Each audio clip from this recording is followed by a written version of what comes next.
नमस्कार विद्यार्थी मित्रांनो, जोशना पवार या यूट्यूब चॅनलमध्ये आपल्या सर्वांचे मनापासून स्वागत आहे. आज आपण इयत्ता 8वीच्या वर्गाची मराठी या विषयाची संकलित मूल्यमापन 2 द्वितीय सत्र परीक्षा प्रश्नपत्रिका संपूर्ण उत्तरांसहित अभ्यासणार आहोत. तुम्हाला जर 8वीच्या वर्गाच्या इतर विषयांच्या प्रश्नपत्रिका अभ्यासायच्या असतील तर आपल्या डिस्क्रिप्शन बॉक्समध्ये इयत्ता 8वी प्रश्नपत्रिका प्लेलिस्ट देण्यात आलेली आहे. ती प्लेलिस्ट पहा आणि इतर विषयांच्या प्रश्नपत्रिकेचा देखील सराव करा. या ठिकाणी प्रश्न क्रमांक आणि प्रत्येक प्रश्नाला किती गुण निर्धारित करण्यात आले आहे ते दिलेले आहे.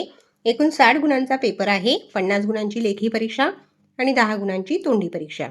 तोंडी चाचणी प्रश्न पहिला 5 गुणांसाठी आहे. खालील परिच्छेद वाच व विचारलेल्या प्रश्नांची उत्तरे सांग. मी परिच्छेद वाचत नाही, त्यामुळे आपला व्हिडिओ जास्त मोठा होईल. व्हिडिओ थांबून तुम्ही परिच्छेद वाचायचा आहे. आणि परिच्छेदावर आधारित प्रश्न 1 गुणासाठी आहे. परिच्छेदाला योग्य शीर्षक सांग. शिरसू आणि खंड्या. हा प्रश्न, शिरसूने पाहिलेला खंड्या पक्षी आकाराने कोणत्या पक्षा एवढा दिसत होता ते सांग. शिरसूने पाहिलेला खंड्या पक्षी आकाराने चिमणी एवढा दिसत होता. ही प्रश्न, शिरसूला पक्षाचे प्रतिबिंब केव्हा दिसले ते सांग. ही प्रश्नाचे उत्तर परिच्छेदातच आहे. तो एका छोट्याशा तळ्यावर गेला आणि ओंजळीने पाणी पिणार एवढ्यात त्याला पाण्यात एका सुंदर पक्षाचे प्रतिबिंब पडलेले दिसले. ही प्रश्न, तू पाहिलेल्या कोणत्याही एका पक्षाचे वर्णन करून सांग. मी मोर पाहिला आहे. तो भारताचा राष्ट्रीय पक्षी आहे. मोराचा रंग गडद निळा रंग असतो आणि त्याच्या डोक्यावर सुंदर तुरा असतो. पावसाळ्यात ढग आल्यावर मोर आपला पिसारा फुलवून थुई थुई नाचतो. प्रश्न दुसरा 5 गुणांसाठी आहे. खाली दिलेली कविता वाचून त्याखाली दिलेल्या प्रश्नांची उत्तरे सांग. कविता व्यवस्थित वाचायची आहे आणि कवितेवर आधारित प्रश्न. वरील कवितेचे समजपूर्वक तालासुरात गायन कर. 1 गुणासाठी आहे. प्रश्न, वरील कवितेत कशाचे वर्णन केले आहे ते सांग. वरील कवितेत शेतात डोलणाऱ्या धान्याचे आणि रानमेव्याचे वर्णन केले आहे. ही प्रश्न, काळ्या रानात काय सांडले आहे ते सांग. काळ्या रानात गहू शाळूचे मोती सांडलेले आहेत. ही प्रश्न, कवितेमध्ये धान्याला कशाची उपमा दिली आहे ते सांग. उत्तर, कवितेमध्ये धान्याला मोती आणि पवळ्यांची उपमा दिलेली आहे. प्रश्न, रानमेवा म्हणजे काय ते सांग. 1 गुणासाठी आहे हा प्रश्न. रानमेवा म्हणजे रानात नैसर्गिकरित्या मिळणारी फळे. लेखी चाचणी त्यातील प्रश्न तिसरा 6 गुणांसाठी आहे. खालील परिच्छेद वाच व त्याखाली दिलेल्या प्रश्नांची उत्तरे लिही.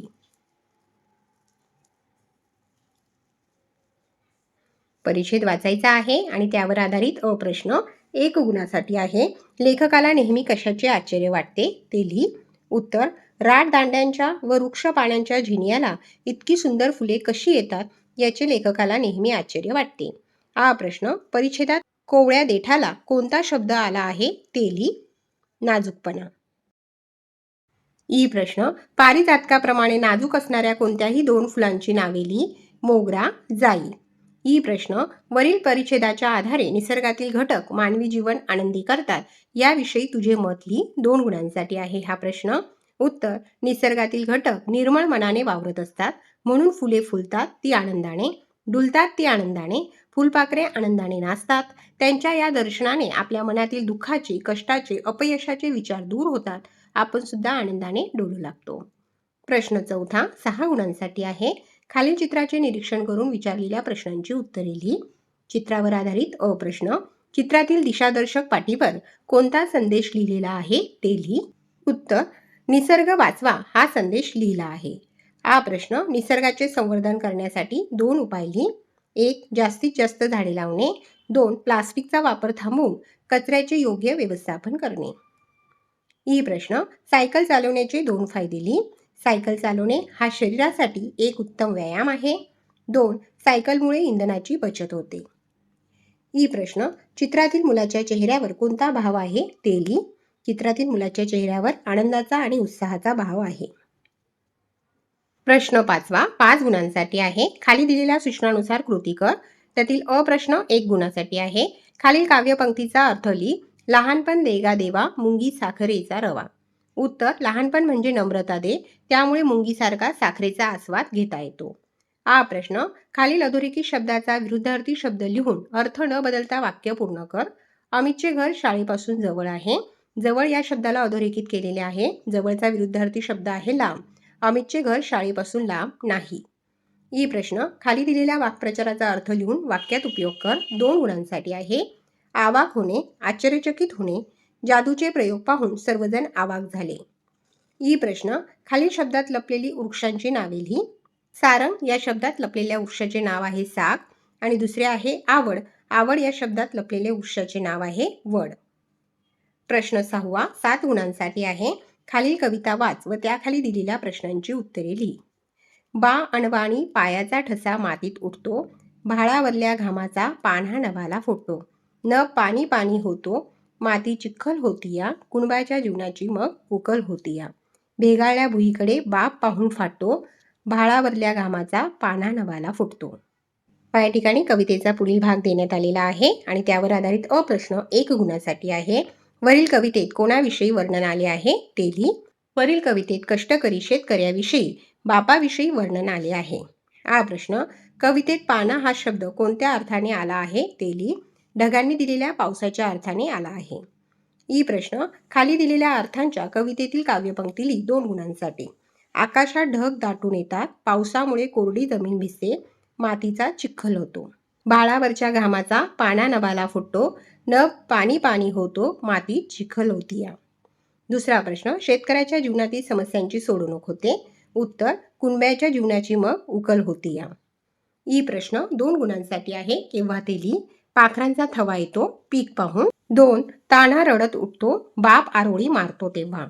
उ प्रश्न 1 गुणासाठी आहे. खालील घटनेचा परिणाम लिही. घटना आहे बाप रक्त होऊन पाटातून वाहतो. परिणाम मग कंसाचा जन्म ताटातून म्हणजेच रोपट्यातून होतो. प्रश्न 7 5 गुणांसाठी आहे. माझा देश या विषयावर खाली दिलेल्या मुद्द्यांच्या आधारे 8 ते 10 ओळीत निबंध लिही. मुद्दे आहेत देशाबद्दल अभिमान व प्रेम, कर्तव्य आणि जबाबदारी, विविधता व एकता, संस्कृती आणि परंपरा, गौरवशाली इतिहास, भारत देशाचे वेगळेपण. या ठिकाणी आपण माझा देश या विषयावर आधारित निबंध लिहिलेला आहे. पुढे आहे प्रश्न 8 ओघ तक्ता पूर्ण कर. 3 गुणांसाठी आहे. शब्दकोश पाहण्याचा क्रम, एखादा शब्द ठरव, शब्दाचा वर्णक्रम समजून घे, आकार विले क्रम समजून घे, शब्दकोशात शब्द शोधणे, शब्दांच्या विविध अर्थछटा लक्षात घेणे, शब्दाचा योग्य अर्थ निवडणे. प्रश्न क्रमांक 9 5 गुणांसाठी आहे. पाठ्यपुस्तकातील QR कोड वापरण्याबाबत 2 मित्रांमधील संवाद लिही. त्या ठिकाणी आपण संवाद लिहिलेला आहे. जय आणि विजय यामधील हा संवाद आहे.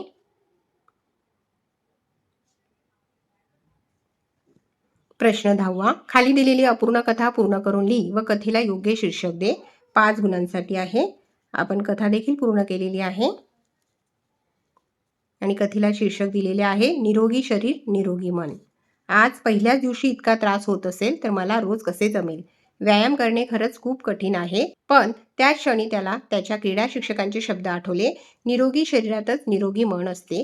त्याला उमजले की आजवरच्या आळसामुळेच त्याचे शरीर इतके कमकुवत झाले आहे. त्याने हार न मानण्याचे ठरवले. दुसऱ्या दिवशी थोडा त्रास झाला पण त्याने व्यायाम सुरूच ठेवला. हळूहळू आठवडा उलटला आणि अमोलला स्वतःमध्ये बदल जाणवू लागला. काही महिन्यातच अमोल एक चपळ आणि उत्साही मुलगा बनला. अमोलला आता खऱ्या अर्थाने समजले होते की सुदृढ शरीर हीच यशाची पहिली पायरी आहे. प्रश्न क्रमांक 11 8 गुणांसाठी आहे. दिलेल्या सूचनानुसार खालील कृती सोडव. त्यातील अ प्रश्न 1 गुणासाठी आहे. खालील उदाहरणातील अलंकार ओळख व लिही. झाले बहु, होतील बहु, आहेत ही बहु, परी यासम हा अनन्वय अलंकार. हा प्रश्न खाली दिलेल्या विग्रहांची संधी कर. नदी अधिक आत बरोबर नदीत, घर अधिक ई बरोबर घरी. ई प्रश्न खालील तक्ता पूर्ण कर. सामासिक शब्द आहे आई वडील, विग्रह आहे आई आणि वडील. दुसरा शब्द आहे सामासिक शब्द आहे जागोजागी, समासाचा विग्रह आहे प्रत्येक जागी. ई प्रश्न खालीलपैकी एका शब्दाचे लघु गुरु क्रम पाडून गण ओळख. पसारा, मदत, काकडे. त्या ठिकाणी आपण लघु गुरु क्रम पाडलेले आहे आणि गण देखील लिहिलेले आहे. उ प्रश्न खालील विरामचिन्हे ओळख व नावे लिही. 2 गुणांसाठी आहे. पहिले जे विरामचिन्ह आहे ते आहे प्रश्नचिन्ह आणि दुसरे विरामचिन्ह आहे एकेरी अवतरण चिन्ह. पहा विद्यार्थी मित्रांनो, या ठिकाणी आपण इयत्ता 8वीच्या वर्गाची मराठी या विषयाची संकलित मूल्यमापन 2 द्वितीय सत्र परीक्षा प्रश्नपत्रिका संपूर्ण उत्तरांसहित अभ्यासली. व्हिडिओ आवडल्यास व्हिडिओला लाईक करा आणि चॅनलला सबस्क्राईब करून ठेवा, जेणेकरून या पुढचे जे नवनवीन शैक्षणिक व्हिडिओ मी यूट्यूबवर टाकेन त्याचे नोटिफिकेशन अगोदर तुमच्यापर्यंत पोहोचेल.